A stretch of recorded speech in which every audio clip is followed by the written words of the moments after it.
Hello friends, welcome to மாங்கனி சமையல்.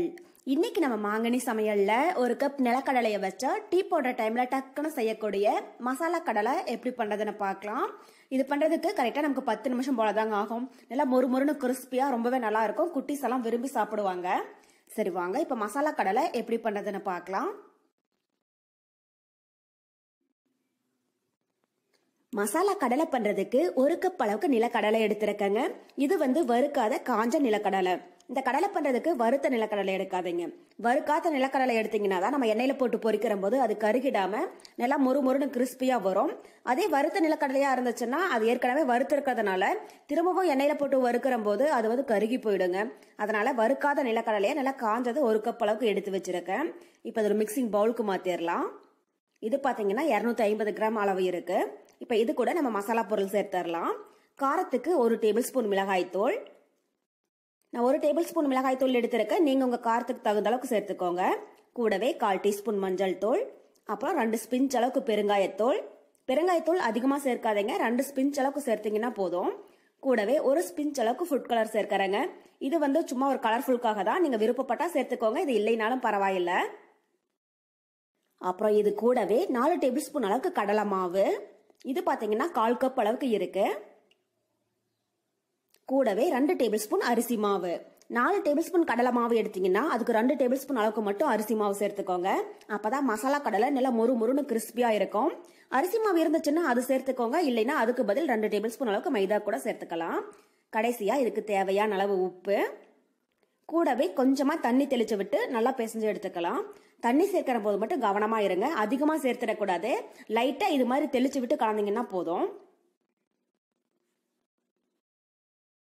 நமக்கு கரெக்டா 1 டேபிள் ஸ்பூன்ல இருந்து 2 டேபிள் ஸ்பூன் அளவுக்கு தாங்க தண்ணி தேவைப்படும். மொத்தமா தண்ணி ஊத்திடக்கூடாது. இது மாதிரி கொஞ்சம் கொஞ்சமா தெளிச்சு விட்டு கலந்தீங்கன்னா போதும். இந்த மசாலா எல்லாம் நிலக்கடலையில நல்லா கோட் வச்சுன்னா போதுங்க. உதிரியா தான் இருக்கணும். அப்பதான் நம்ம எண்ணெயில போட்டு பொரிக்கிற போது நல்லா மொறுமொறுன்னு கிறிஸ்பியா ஒன்னோட ஒட்டாம இருக்கும். பாருங்க இப்ப நல்லா கலந்தாச்சு. மசாலா பொருள் எல்லாம் நிலக்கடலையில நல்லா கோட் ஆயிடுச்சுங்க. இந்த அளவுக்கு இருக்கிற மாதிரி பாத்துக்கோங்க. தண்ணி ஒருவேளை அதிகமா போயிடுச்சுனாலும் கொஞ்சமா மாவு பொருள் எல்லாம் சேர்த்தீங்கன்னா சரியா போயிடும்.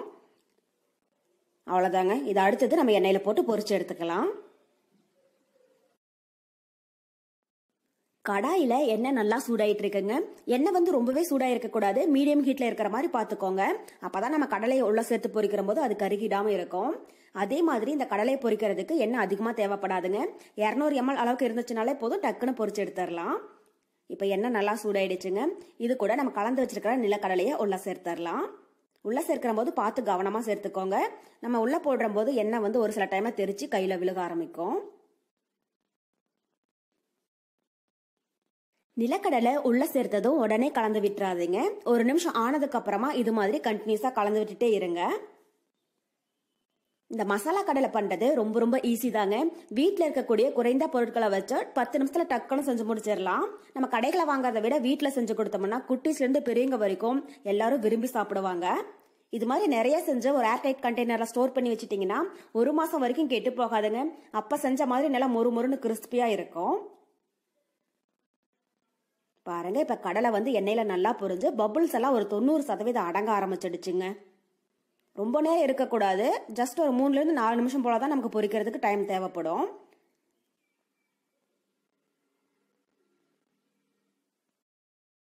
பாருங்க இப்ப நிலக்கடலை ஒன்னோட ஒட்டாம நல்லா மொறுமொறுன்னு கிறிஸ்பியா பொரிஞ்சு வந்துருச்சு.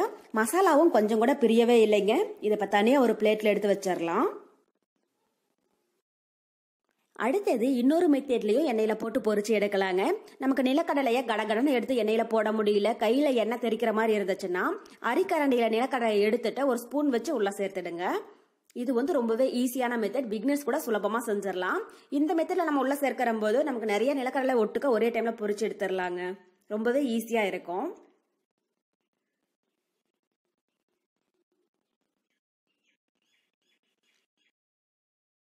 சோ இந்த மெத்தட நம்ம பண்ற போது நமக்கு கையில கொஞ்சம் கூட எண்ணெய் தெரிக்காதுங்க. சட்டுன்னு வேலை முடிஞ்சிடும்.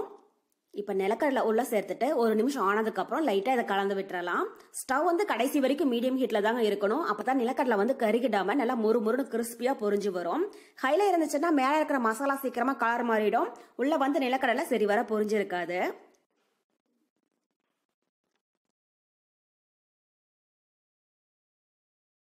பாருங்க இப்ப மசாலா கடலை நல்லா பொரிஞ்சு பபுள்ஸ் எல்லாம் ஒரு 90% அடங்க ஆரம்பிச்சிடுச்சு. இப்ப இந்த ஸ்டேஜ்ல நம்ம வெளியில எடுத்துடலாம். இதே மாதிரி எல்லா கடலையுமே பொரிச்சு எடுத்துக்கோங்க.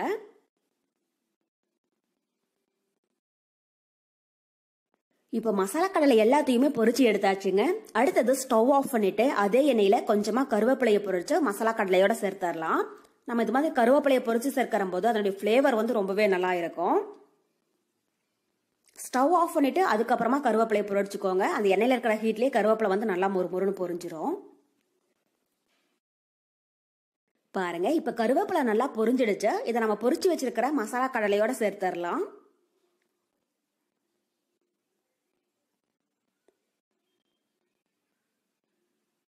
மசாலா கடலை சூடா இருக்கிற போது சாப்பிட்டீங்கன்னா மொறுமொறுப்பா இருக்காது. நல்லா ஆறுனதுக்கு அப்புறமா சாப்பிடுங்க. நல்லா கிறிஸ்பியா ரொம்பவே நல்லா இருக்கும். ஸோ அவ்வளோதான், நமக்கு இப்போ ரொம்ப ரொம்ப டேஸ்டியான மசாலா கடலை ரொம்பவே சூப்பரா தயாராயிடுச்சா. கண்டிப்பா நீங்களும் இதே மெத்தட்ல செஞ்சு பார்த்துட்டு எப்படி இருக்குன்னு கமெண்ட் பாக்ஸ்ல சொல்லுங்க. என்னுடைய இந்த ரெசிபி வீடியோ உங்களுக்கு பிடிச்சிருந்தா மாங்கனி சமையலுக்கு சப்ஸ்கிரைப் பண்ணுங்க. நன்றி.